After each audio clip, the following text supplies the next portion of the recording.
Video kali ini kita akan lanjut pembahasan TPS bagian penalaran umum. Nah, buat teman-teman yang belum sempat ngerjain soalnya, kalian bisa klik video di atas ini atau bisa download soalnya, ada linknya di description box di bawah ya. Sekarang nomor 5. Manakah pernyataan di bawah ini yang tidak mendukung kalimat bercetak tebal pada paragraf 1? Nah, kita di sini fokus aja ke yang bercetak tebal ya. Di sini udah ada nih yang bercetak tebal. Nah, di sini kita lihat option yang A. Banyak anak tidak suka ke rumah sakit karena takut disuntik. Nah, sekarang kita lihat membayangkan sakitnya jarum suntik menjadi alasan yang paling banyak ditemui mengapa anak-anak tidak suka ke rumah sakit. Berarti kalau misalkan pernyataan banyaknya anak tidak suka ke rumah sakit karena takut disuntik, betul dong.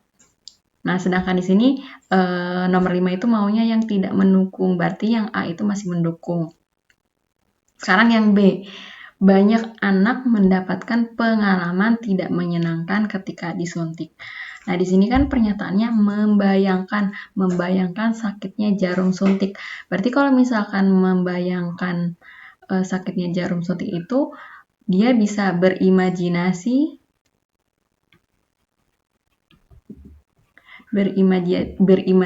antara dari pengalaman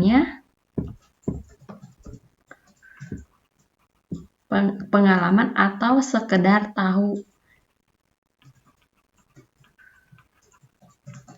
Nah, berarti kalau misalkan dia mendapatkan pengalaman tidak menyenangkan ketika disuntik, berarti masih masuk dong ke sini. Makanya mereka jadi membayangkan sakitnya jarum suntik karena memiliki pengalaman yang buruk terhadap jarum suntik.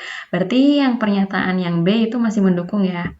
Sekarang yang C, banyak anak belum pernah disuntik di rumah sakit. Nah, di sini kan sebenarnya nih yang C itu hampir sama kayak yang B. Berarti mereka tuh belum pernah disuntik di rumah sakit, tapi mungkin mereka pernah disuntik di tempat lain, misalnya di rumah atau enggak di rumah dokter, tapi bukan di rumah sakit.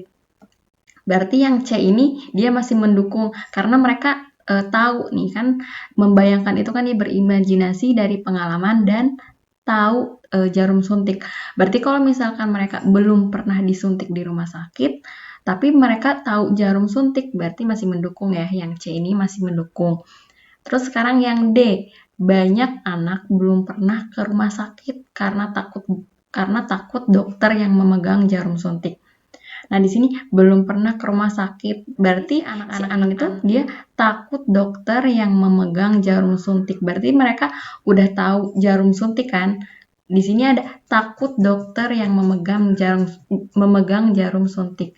Nah, di sini tadi membayangkan sakitnya jarum suntik. Berarti di sini yang D itu si anak-anaknya tahu jarum suntik.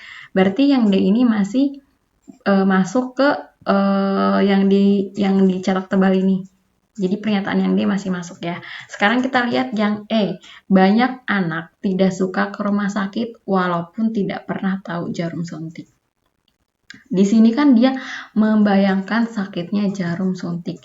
Nah, gimana anak bisa takut sama jarum suntik kalau misalkan mereka tidak tahu. Jadi tadi nih yang membayangkan ini kan dia berimajinasi. Berimajinasi itu bisa dari pengalaman atau pengetahuan mereka. Nah, sedangkan kalau mereka tidak tahu jarum suntik, berarti si yang ini tuh tidak mendukung pernyataan yang ini. Jadi kalau misalkan nggak tahu jarum suntik, mereka nggak akan bisa ngebayangin. Jadi pernyataan yang tidak mendukung itu yang E.